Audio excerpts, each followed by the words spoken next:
Ito yung barangay hall mga kapraps. So ito yung barangay road. O so yan, malapit lang sa barangay hall. So sementadong kalsada. Ito yung barangay. Tapos ito yung magiging right of way ng property. So ang lapad po nito mga kapraps, mula dito ang right of way hanggang dito po. Bali 6 o 5 meters po ang lapad dito. Ulitin ko lang po, 5 meters ang lapad nitong right of way. Matatanggal po yan.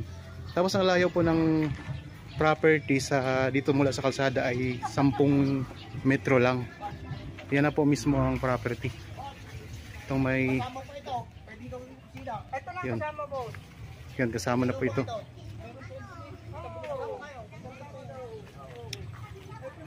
So nabanggit ko kanina mga kapraps, ang buong sukat ng property na in-offer namin sa inyo ngayon ay 3.9 hectares.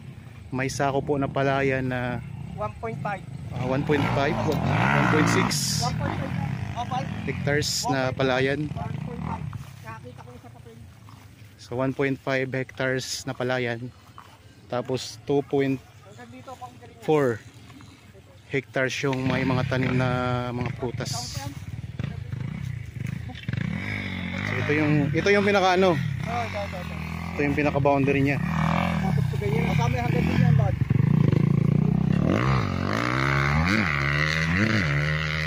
Hanggang saan po? Tingnan natin, ipakita lang namin sa inyo mga kapraps yung pinaka... Yung tricycle na yun, hanggang sa may tricycle. Ayan, hanggang doon sa tricycle.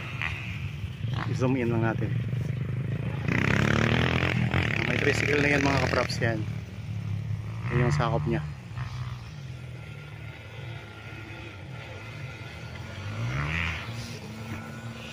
May ipakita lang sa atin yung ano, yung kasama natin yung boundary. Yan. Tapos yung ano mga kapraps, yung may mga ano na yan, yung kalsada na yan, papunta naman yung highway. So nasa 150 meters lang ang distansya nito sa National Highway. Tapos yan yung mga katabi ninyo. Marami dito mga nagpa-practice, nagmo-motocross pala. Tapos may mountain view. Ayan, mountain view. Sako pa yan? Ito, hindi na.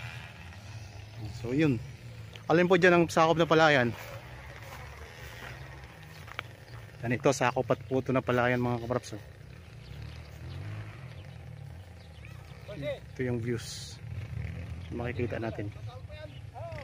Ayan, kasama po yan.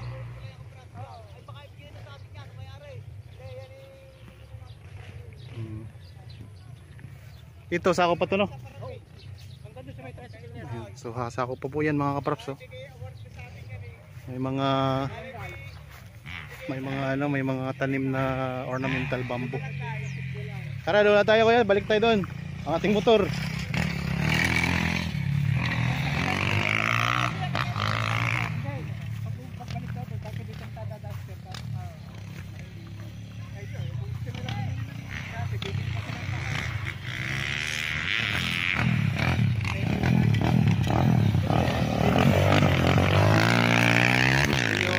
Diba yan yung property no? Yung property na yun. Yun yung pinanggalingan natin kanina. Ayan, Lampas pa yun. yung pinanggalingan natin kanina. Doon tayo nag-iikot kanina. Yun yung may mga tanim na mga prutas. Ang dami. So iba't ibang prutas yung mga props. Tapos ayan po ano, may mountain view sa may bandang likuran.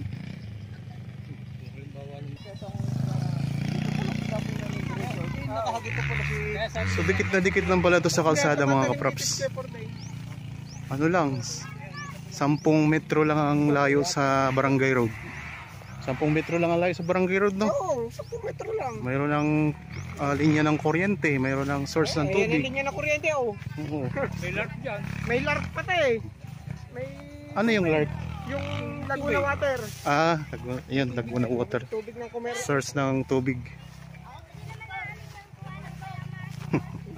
Ito hindi na to kasama. Kasama ito, kasama. Nakasama pa to. Ayan yung boundary ngayon. Ito kasama pa to mga kapraps oh. Boundary ng mga bahay na. Kasi ito, yan buo yan. Yan ganun. Yan ang pinakang Yan yun. Sako ko yan ang property. hanggang doon sa mga tanim. Kasi ito yung pinaka-boundary niya. Diretso kayo doon. Marami nagpa-practice ng motocross sa mga kapraps dito. Ito mataas na lugar to. Binabahayan. Tinatamnan ba ito ng ano, palay, no? Pero mataas na lugar to.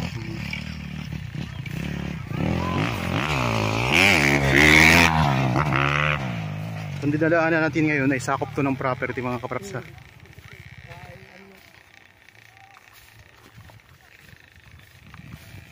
Ganda. Patag na patag ba ito yung lupa ng property? Ito ay palayan pero hindi ito bahain na lugar. Pero may palayan na sila. Tingnan nyo naman, pinagmumotor ng mga... Tingnan nyo, wala nga putik ko. Tingnan nyo, may mga nagmumotocross pa mga kapraps oh. Walang putik-putik. Dito sila nagpa-practice ng motocross.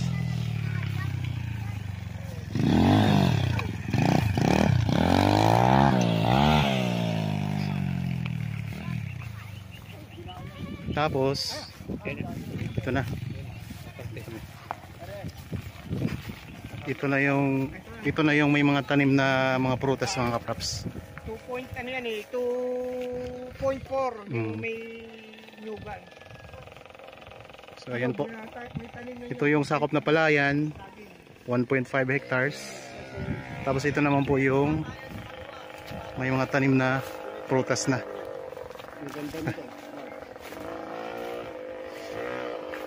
So dito may mga tanim na iba't ibang prutas mga kapraps. May mga santol, may mga saging, may mga ano, maraming mga lansones ito. Lansones, mga puno ng niyog, marami. So sa puno pa lang ng niyog ay talagang sulit na sulit na. Ang isang buko dito binibenta nila ng 7 pesos ang isang piraso. Isa dami ba namang buko nito mga kapraps. Ito may mga puno ng rambutan. Yan, dito sa part ng property, mga puno ng rambutan ang marami dito nakatanim. Tapos may mga lansones din.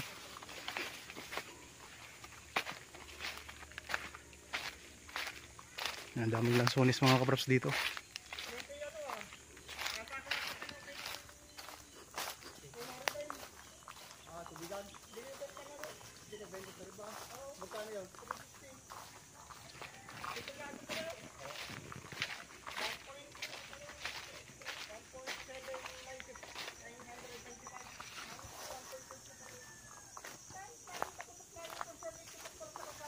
So ang kabuuang sukat mga kapraps na nabanggit ko na kanina ay 3.9 hectares. Mayroong sakop na palayan na 1.5 hectares. Tapos ang sakop ng itong mga tanim na to, itong may mga prutas na to ay 2.4 hectares ito. Daming mga tanim mga kapraps, iba't ibang prutas to. Ito may mga tanim din na kawayan, lukban, tapos may chisa, mga rambutan, lansones, to mga lansones. Dami mga kapraps.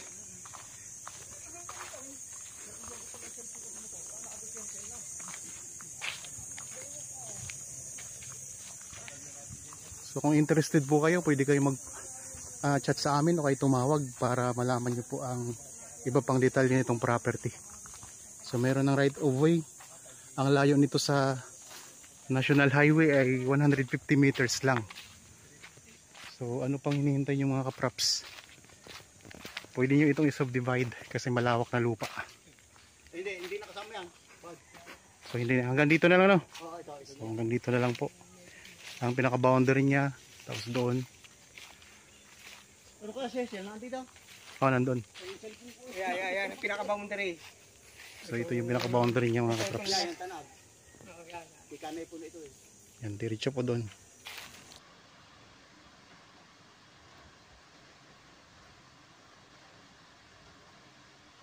Okay, maraming salamat po sa inyong panonood mga kapraps. So contact lang po kayo sa amin kung may mga katanungan kayo sa property. Ito ay titulado at ang presyo po ay nandyan sa description box at sa title nitong video. Okay po, maraming salamat mga kapraps.